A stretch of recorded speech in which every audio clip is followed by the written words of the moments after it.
Hello, I am Vishal Parikh. Today we will explore data science. So, in particular, today we are going to see some of the topics that are related to data science. So, the topics that we are going to cover today are emergence of data science, what are the core competencies of data scientists, how we can link data science, big data, and artificial intelligence, what is the role of programming, how we can create a data science pipeline, and why we use Python for data science.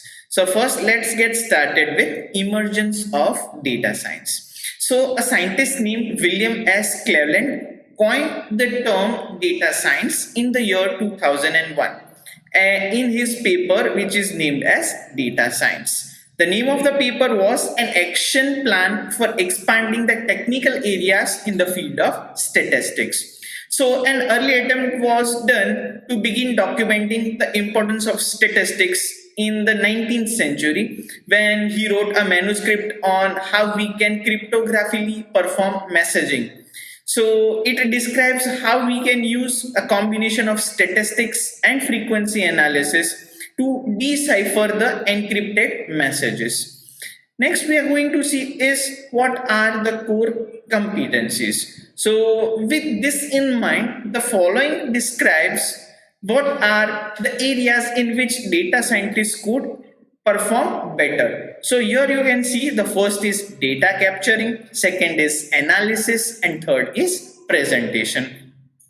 So let us understand core competencies in depth. So the first here comes is data capture. Now what do you mean by data capture? So data capture begins by managing a data source. So for data source, we generally use database management skill. Now, as we are knowing, there are raw data that are present, but there are situations in which this particular raw data cannot be used easily.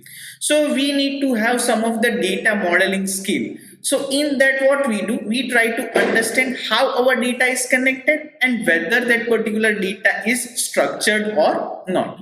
The second competency comes here is analysis. So after capturing the data which is related to us, what we try to do, we try to perform analysis. So if for performing analysis, we use mathematical tricks, we use different algorithms that are available, and we try to extract the patterns. Patterns means the things which we are interested in, which we apply from a raw data, and we try to find some of the insights that are useful in further analysis. The next competencies which comes into a picture is presentation. As we know, in today's world, we need to represent our data. So some of the data are present in numbers, some of them may be in floating decimal points, some may be in pattern.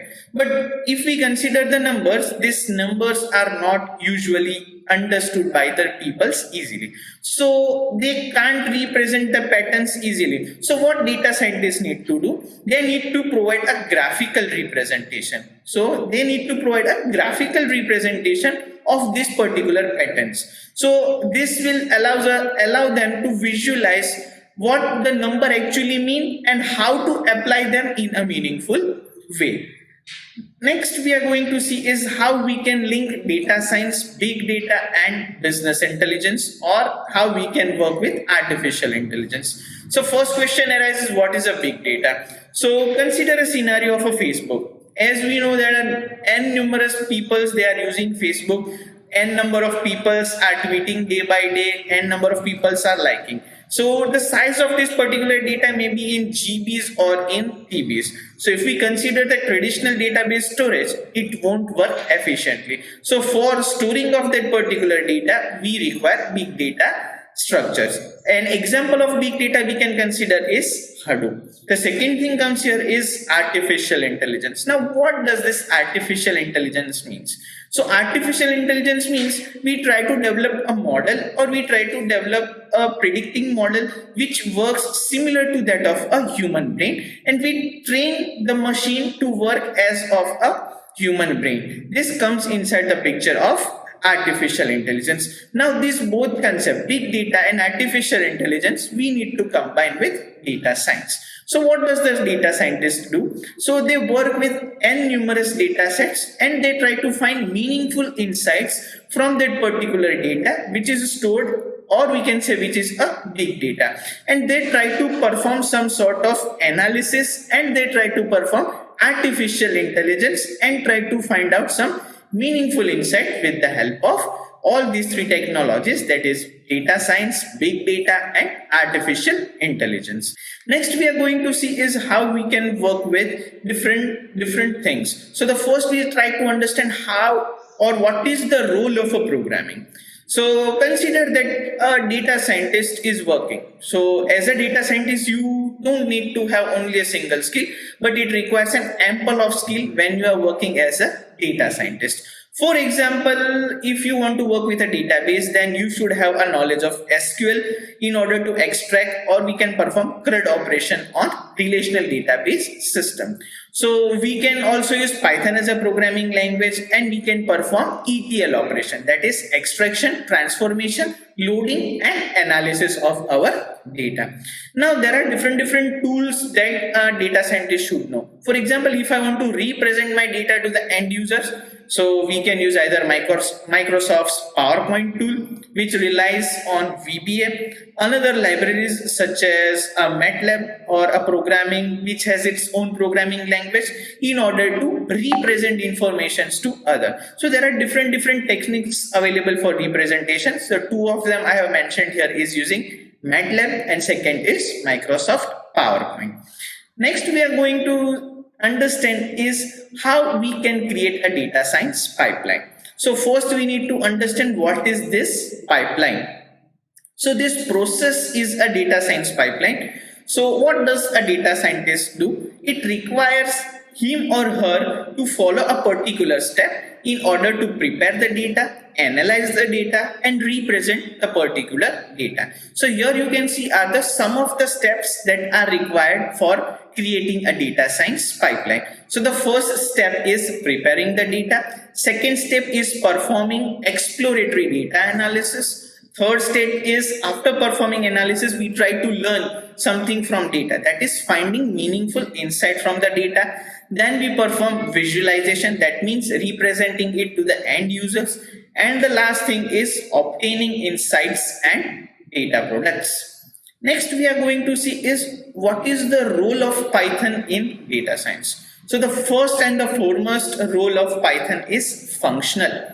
So here what we try to do, we try to understand or we try to treat each and every statements as a mathematical equation so that we can avoid mutable data. So what do you mean by mutable data or stable data? That means we can change it at any order or we can go to any particular index and change its particular data. So we replace this mutable data with the help of a mathematical equation.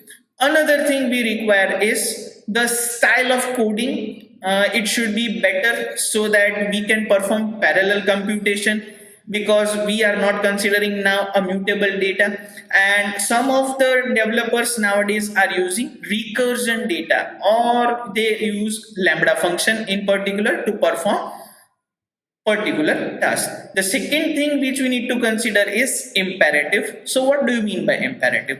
So imperative generally it performs computation as a direct change to a program state. So what it will do, it will make direct changes to your data set. So it will help us to make our code in a simplified manner.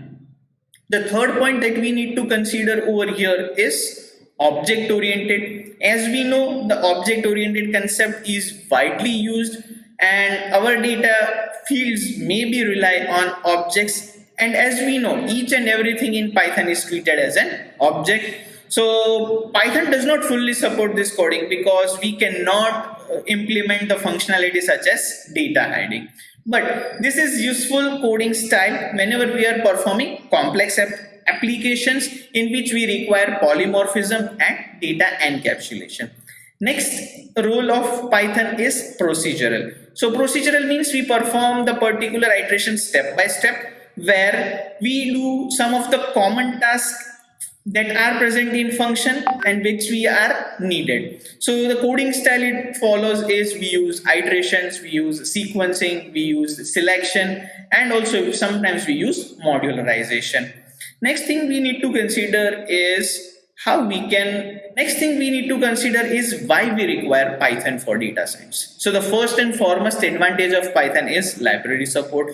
As we know, we can work with Python along with data science as there are n number of libraries. Some of the libraries are matplotlib, pandas, scikit-learn, keras, states model, seaborn. So Python provides a rich set of libraries so that we can work with data science directly. Second thing is parallel processing. So parallel processing means we perform separate tasks in parallel so that in order to reduce our execution time and we can finish our work within a less amount of time. So the third feature comes here is data access. So what do you mean by data access? So as we know, huge amount of data cannot exist directly in the main memory. So what we need to do? We need to have some of the storage structures so that we can store that particular data, and when the time requires, we will load it into a main memory. For example, if I'm having a website that is forecast.com, so it relies on MySQL database